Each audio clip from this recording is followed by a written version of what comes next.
notion that if you worked pretty hard, things were going to turn out all right, and you were going to be at least a little better off than your parents. And who's also aware of the fact, if you're my age or younger, that that is not going to happen? Right? In other words, for the For the first time in human history, massive amounts of the American population are now seriously considering the possibility that the best vocational opportunity for their offspring will be making Happy Meal toys for the children of China and India. And that the unraveling of the American dream has made fundamentalist renderings of religious creeds much, much more attractive than they might otherwise be. And then on top of that, there may be any number of other factors. I think it's a great question, and that's what I know about that. Other things? Other things? I'd be happy to ask you a question. Yeah, please. But I have to go all the way down here. You have to come all the way down here. Oh, my goodness. And you want to do it again? That was good. I like that. Okay, I have a couple of questions. One is this working? Yeah. That's not the question. I thought you were allowing me a softball. Have you ever been to an International Association for Near-Death Studies conference? I've not. I've read fairly extensively on near-death experiences, but not attended conferences. Okay. And also, are you aware of some of the more recent studies that are now indicating, according to the this month's Harvard Mental Health Letter, that instead of bipolar disorder in children being diagnosed in 1 in 20,000 children, it's now being diagnosed in what appears to be 1 in 200 children. Are you aware of that? Yeah, I saw that. And what do you think of that when it comes to, the one child? Was he Lakota? Unknown. I mean, those are interesting statistics, but again, I know this is a savvy crowd, and a lot of you are medical professionals. Same striking increase in the diagnoses of autism. Unclear whether it's the vagary of the moment or is it the psychopathology du jour. Same thing with obsessive-compulsive disorders. I don't have a response to that question, except that to say yes, I saw that. Give me something easy. I'm hoping. Yeah. I wondered if you thought, with regard to this material, if you think that there's a useful distinction between supernatural beliefs and the practice of religion. Because as I'm hearing it, and I'm hearing those as synonymous, but they don't feel synonymous to me. I've intentionally conflated them. Jim, right? Yeah. Jim. That's another one of these profound and I think profoundly important questions.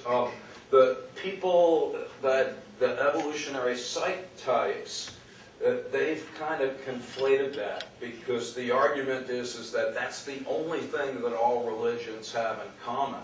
It is, in some instances, a single belief that violates nature.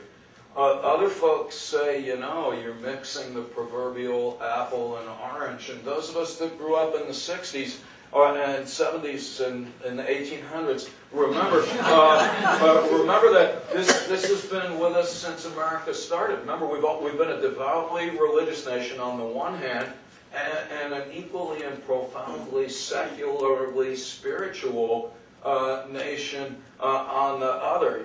Who's read like Walt Whitman and Emerson and Thoreau? They were by no means adherents to any systematic creed, while at the same time profoundly supportive and exuberantly involved in what, in the 60s would have been cavalierly dismissed as spirituality as opposed to religion. Yeah, I think we're going to have to tackle those issues and determine carefully whether there is a difference. One thing that I just wonder about now, and I wonder about it in part because I've been doing a lot of talking often in religious settings, particularly like Unitarian congregations.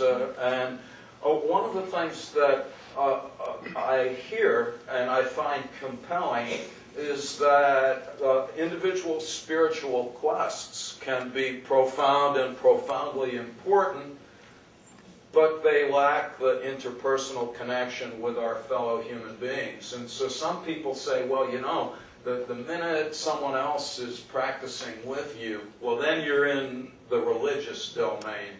And anyway, I'm going to shut up, but that's a good question, Jim. So my orientation is that pain calls for an appropriate response. Pain, the experience of pain, calls for an appropriate response.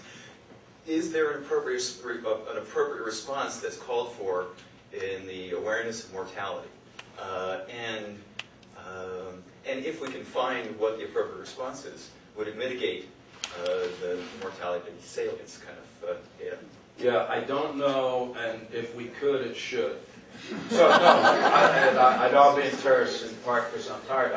I don't know if there is a, quote, appropriate response. That's why some people and serious thinkers have declared us a paradoxical form of life, and that maybe self-conscious pieces of species meat are not a good idea.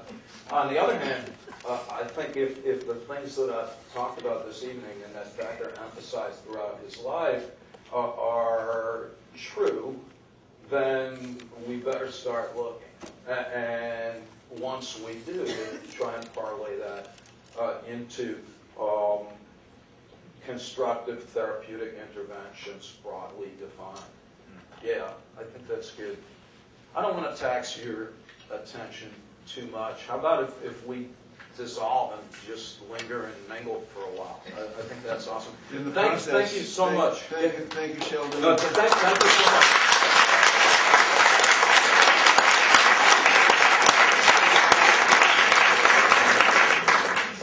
Let me encourage anyone who isn't on the mailing list for the Ernest Becker Foundation to please sign up so that you get our newsletters, so that you keep track of people like Sheldon.